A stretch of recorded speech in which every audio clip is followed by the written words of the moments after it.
যে ভিডিওটা নিয়ে আসছি এটা হচ্ছে অনেকে নতুন মেশিন ক্রয় করেন, ক্রয় করার পরে কীভাবে আপনার এই যে 25-23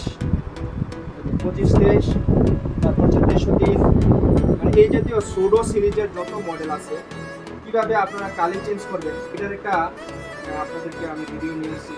এটা যদি উপকারে আসে আর যদি উপকার না আসে অবশ্যই ভিডিওটা দেখা দরকার। আর যদি উপকার আসে তাহলে অপর বাইককে দেখার সুযোগ করে দেওয়ার জন্য অবশ্যই শেয়ার ফলো বাটনে সাবস্ক্রাইব করে রাখবেন। তো চলুন আজকে দেখাই কীভাবে আপনার কালিটা চেঞ্জ করবেন।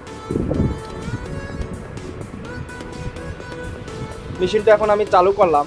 চালু করার পরে আপনি প্রথমেই এটা ধরে যখন আমি টান দিব, টান দেওয়ার সাথে সাথে এটা চলে আসবে। চলে আসার পরে এইখানে একটা লক আছে দেখেন, এই যে সবুজ যে লক, এটার মধ্যে যখন আমি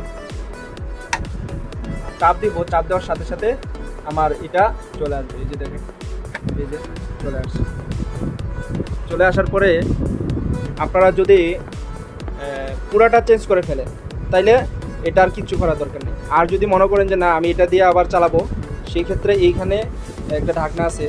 আপনারা যদি এইখানে ঢাকনাটা না খুলতে পারেন তারপরে দিক দিয়ে কেটে আপনি যখন কালিটা ঢুকাই দিবেন, ঢুকাই দেওয়ার পরে আবার কি করবেন, কস্টেপ মেরে দিতে হবে। অবশ্যই এটা ছিদ্র করে কস্টেপ মেরে দিতে হবে যাতে কালিটা না উড়ে। পরবর্তী সময় আবার সেম জায়গার মধ্যে আমি ঢুকাই দিব।